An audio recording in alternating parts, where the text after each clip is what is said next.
بسم الله الرحمن الرحيم بسم الله والحمد لله والصلاة والسلام على رسول الله وعلى آله وأصحابه أجمعين. اللهم صل على نبينا محمد وعلى آله وأصحابه وأزواجه أمهات المؤمنين وعن أصحابه الطيبين الطاهرين وعنا معهم برحمتك يا أرحم الراحمين. أما بعد.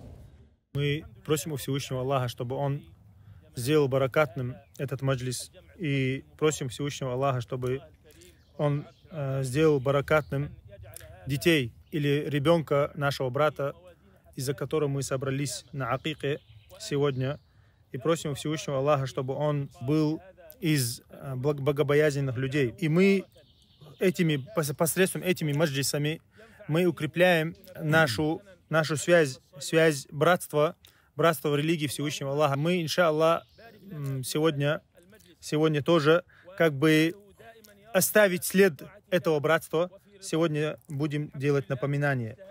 И сегодня мы должны знать, что должен делать мусульманин в эти чуждые дни.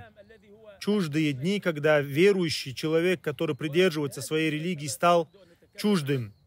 И пророк, алейхиссалату вассалям, в хадисе это упомянул. «Бада аль-исламу гарибан ва саяуду гарибан фатуба лил-гураба». То есть ислам, когда начинался, в первые дни был чуждым для людей. И также он, когда будет оживляться или возвращаться, он будет также чуждым. И фатуба лил-гураба, сказал пророк, алейхиссалату вассалям. И большая милость тем людям, которые будут придерживаться или будут этими чуждыми. И мы должны понимать, что сегодня, когда люди портятся, мы должны стараться изменять то, что они испортили. И этот человек называется гарибом, говорит он. То есть этот человек называется чуждым. Чуждый тот, кто исправляется, когда люди испортились. Или же он придерживается истины, когда люди заблудились. И он является чуждым. И пророк, алейхиссалату вассалям, сделал дуа для этих людей.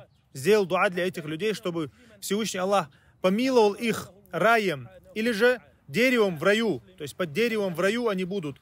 И поэтому мы должны стараться быть из тех людей, которых пророк, алейхиссалату вассалям, похвалил. И этот чуждый человек, у него должен быть порядок. Порядок аулявия. Аулявия это, то есть он должен поставить себе приоритеты. У него должны быть приоритеты, у этого чуждого человека. И первым приоритетом каждого мусульманина является то, что он должен быть единобожником. То есть он должен знать единобожие. Он должен знать то, чем он обязан перед Всевышним Аллахом. Это первое, что он должен познавать. То есть он должен быть крепким и знать свою цель создания. Цель создания нашего, как мы знаем, это делать Всевышнего Аллаха единым и поклоняться Ему. Второе, что он должен ставить себе в приоритет, это поклонение. Поклонение, именно то, чем он приближается ко Всевышнему Аллаху. Не хватает быть муахидом и не поклоняться. То есть, если ты хочешь быть истинным мусульманином, ты должен поклоняться, у тебя должно быть отношение, или же поклонение, которое приближает тебя ко Всевышнему Аллаху. То есть ты должен стремиться к Нему. Если ты любишь Всевышнего Аллаха, ты должен стремиться к Нему. И третий приоритет, который должен мусульманин себе ставить, это закон Всевышнего Аллаха. Закон Всевышнего Аллаха, он должен стремиться к Нему. Он должен любить Его, он должен стараться быть причиной в установлении этого закона.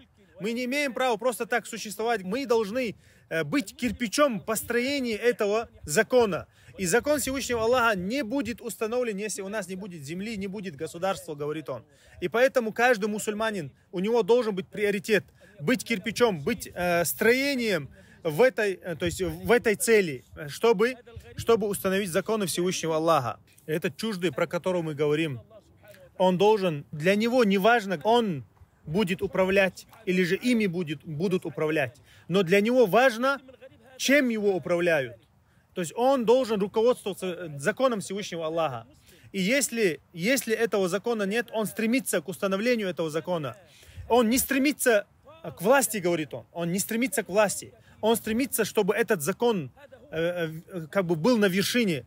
И этот закон, чтобы судил людей. И он должен как бы входить, этот чуждый мусульманин, он должен входить в хадис пророка, алейхиссалату вассалям, где он говорит, каждый раз, когда он слышит хай'атан, то есть хай'а это хай'я аляль джихад, то есть это крик на путь джихада.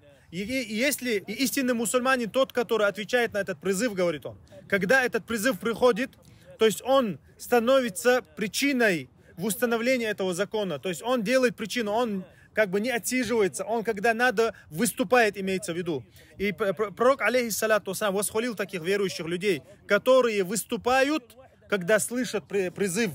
И поэтому нам надо готовиться, говорит, нам надо готовиться, нам надо быть в строю, чтобы в любое время, если мы услышим этот призыв, чтобы мы были готовы. И этот чуждый, про который мы говорим, у него одна цель, говорит. То есть в основе мы, ахлю сунна, или же верующие люди, они желают добра для людей.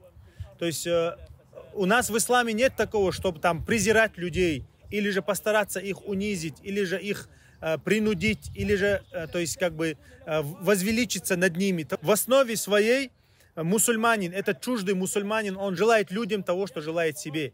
И пророк, алейхиссалату вассалям, когда отправлял Али на джихад, на открытие, на газават, он говорил: «Лиан яхди Аллаху бика раджулян вахидан хайрун лака мин хумрин наам». То есть он ему говорил: не спеши, Али, не спеши, то есть вытаскивать меч, не спеши. Он говорил ему: если Всевышний Аллах посредством тебя выведет одного человека на истину, будь то это еврей, будь то это христианин, будь то это мусульманин, причисляющий себя к исламу, если он выведет тобой одного человека, это лучше для тебя, чем красные верблюды. То есть, чем все на свете, имеется в виду. В другом риваяте говорится, это лучше для тебя, чем вся эта дунья, то есть все, что есть в этой дунья. И поэтому, то есть, у нас должна быть цель. И мы должны сами знать, мы не должны презирать людей заблудших, например, да, или же кафиров и так далее. То есть, наша цель это, чтобы донести эту истину, донести эту религию, которую мы сами поняли. Мы по какой-то причине, или же через какого-то человека приняли эту религию, или же поняли эту религию. И также мы должны желать людям того, что желаем себе. И Всевышний Аллах в Коране восхвалил этих верующих, что они не желают возноситься над людьми. Они желают установить эту религию Всевышнего Аллаха. И просим Всевышнего Аллаха, чтобы Он сделал нас из истинных верующих, про которых пророк, алейхиссалату вассалям, говорил в этих хадисах, чтобы Он сделал нас из числа этих гураба, то есть из этих чуждых людей, которые исправляются, когда люди портятся, и исправляются сами, и исправляют людей. То есть они не остаются в стороне. Если они сами исправились, они стараются исправить людей тоже. И этот чуждый мусульманин, он должен идти на этом пути с сознанием, с мудростью и богобоязненностью. 3 вещи, 3 оружия для того, кто хочет идти на этом пути и доводить эту религию. То есть он должен познавать всегда. Ты не должен ограничиваться тем каким-то малейшей брошюркой, которую ты в начале своего ислама прочитал, и все, ты на этом двигаешься всю жизнь. Так не должен вести себя мусульманин.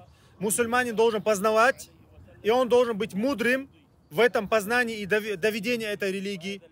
И также он должен быть богобоязненным, чтобы он для себя тоже не забывал.